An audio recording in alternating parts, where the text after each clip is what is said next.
Lucy sort of an, style where she's dressed up like Carmen Miranda with the fruit on her head. It's one of my absolute favorite images of Lucy, especially from I Love Lucy. It just cracks me up. Either that or the Vita Vita Vegemin. That scene always just makes me laugh. In fact, I have a sign that's the Vita Vita Vegemin sign, little poster thing. So it's one of my favorites. I love Lucy. If you love I Love Lucy too, don't forget to give this video a thumbs up and subscribe, and I will see you all next time. Bye! So we're going to start out with just sort of a sparkly light pink, almost white background. This is one of my all-time favorite colors from Double Dip. It's called Sugar Swizzle, and I can't even explain how beautiful it is in person.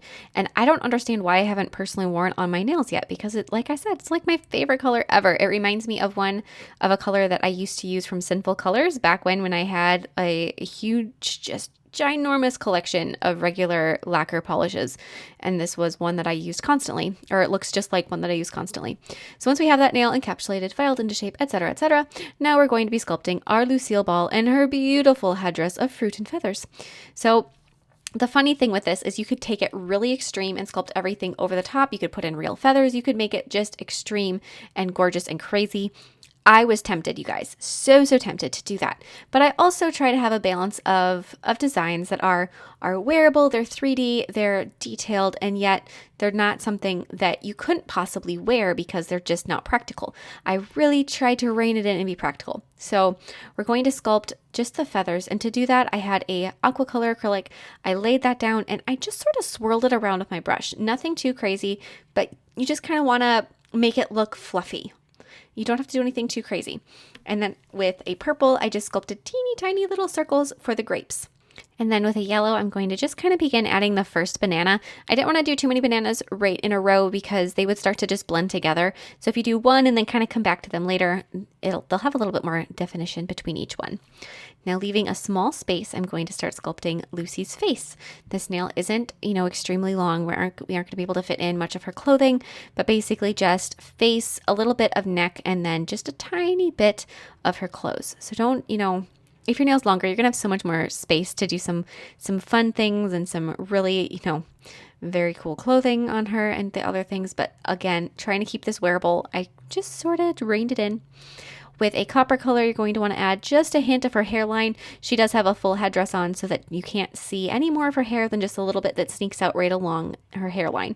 So add those little bits. Lucy has a very distinct hairline where it comes down in a curved shape across her forehead, almost like a widow's peak without the point. Just a nice little curve, and then sort of it tucks back in, and then the same thing, like a little curve on the sides of her face. I'm going to add the pinch of clothes that we can see with white acrylic, just a little bit of a poofy sleeve on the side, not too much, and then still with white, and this is just a regular bright white, I'm going to begin adding in that little bit of a headdress. So we're going to start slow. Don't overdo it and try to do it all in one bead and pull it around. There's so much detail that is in this already that if you try to rush the process and do too much at once, you're probably going to end up ruining some of your details. I don't know about your bright white acrylic, but I know my bright white acrylic, if you try to pull it off of things, like if you were to get some on her face and pull it off, it'll leave a white film because it is so pigmented. Usually white acrylics, especially if they're from a sculpting line and they're meant as just like a structure acrylic, they're extremely pigmented because if you're sculpting a pink and white, it has to be bright white even in the thinnest of spots. And so it can't have any places where it doesn't have that nice bright color. So it does tend, almost as bad as black, leaves smudging. And obviously on the background that's the light pink, that's not a big deal if it leaves a little bit of a white film because you'll never see it. But over the top of something more important like the grapes or her face, you will see that white smudging. I'm going to be adding more grapes as you saw off the one side of the headdress and then coming down the other side. I'm going to do both a little bit more purple for the grapes and then some green grapes. With the fruit, there are a couple different images that I saw of this Lucy Carmen Miranda combination, and they weren't always the same thing. I think part of it is when the videos or the images were colored in later because originally they were black and white.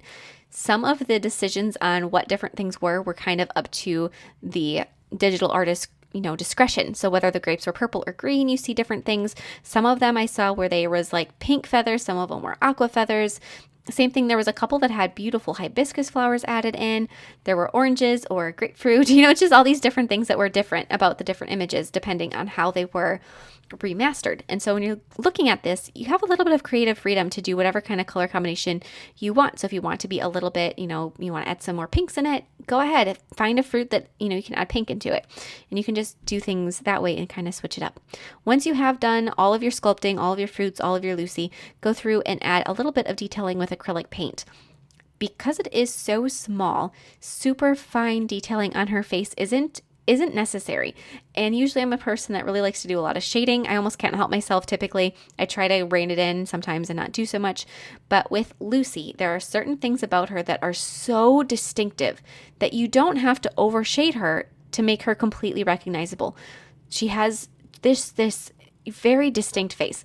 So the hairline is one of those things that makes her just super, like, I know who that is right away. Another thing is going to be her lip shape. She's got an M-shaped lip with a very wide cupid's bow. Another thing that makes her super distinctive is her eyebrows. So all of those little things, as long as you get those details right, the shading and getting the rest of those things is just not necessary. It's extra, and if you want to do it, go for it. I'm certainly not going to stop you. Like I said, I am addicted to shading it in, everything in, just a little bit more.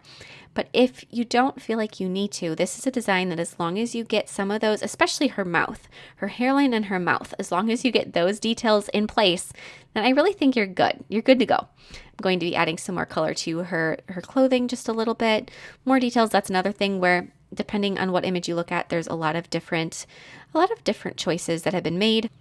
I did go through and do a little bit of shading on the fruit. I really felt it was necessary, especially to make all of the grapes stand out as individual little grapes instead of just a mass of green and purple. A little bit of brightness on the bananas. Like I said, there I felt the little bit of brightening was a bit more necessary because, to be perfectly honest, those little details on Lucy's face make her way more recognizable than the grapes. So you have to make sure that those grapes look like grapes just as much as Lucy looks like Lucy. A little bit of shading on those feathers. The feathers still are just like a mass of fluff, so you don't have to go too crazy. I'm going to do a little bit of blue in her eyes. And then after you have that done, you can do a little bit of black outlining on her. For the most part, like outlining on her face and her neck, I just went in with a brown instead of doing black outlines. I felt black outlines would be too something. They would just be a little bit too much. Teeny tiny little skinny white lines for her teeth. Just keep adding detail until you're happy with it. Really, the only thing that's left that I would say is necessary on her is to make sure that her eyes are well defined and to just get a little bit in there. As you can see, I couldn't help myself. I am adding a little bit of shading. I really just can't help myself with that. If you dilute a little bit of acrylic paint, so for her face, just a little bit of brown acrylic paint, you can get some really easy, quick shading. And it actually brought her nose out very well. So, I'm not saying I shouldn't have done it, but it wouldn't have been necessary. We're going to be adding her eyelashes and her lash line as well as her pupils with that black. And really that's the only place that needs black paint. Otherwise, everything else can stay a little bit softer with just the browns. Once you are completely happy with it and you've done, all of your details that you need to do, then I would go through and just fix up my black lines that I smudged elsewhere. But after you're happy with everything and everything has been outlined to your satisfaction, go ahead and apply some gel sealer over the background. You can really see that sugar swizzle sparkle. So pretty. And then apply some matte top coat over Miss Lucy. And then this nail is done. I absolutely love it. In case you guys couldn't guess, I remember watching I Love Lucy and, just all the time when I was younger. I haven't watched it in a long time, though. We don't really watch cable. I don't hardly ever watch TV, for that matter. But anyways, it's just one of those things that it warms my heart. It's a comfort. It's like a comfort food for TV. It's like, it's comfort. I love it. I hope you guys love it as much as I do, and I will see you guys next time. Bye.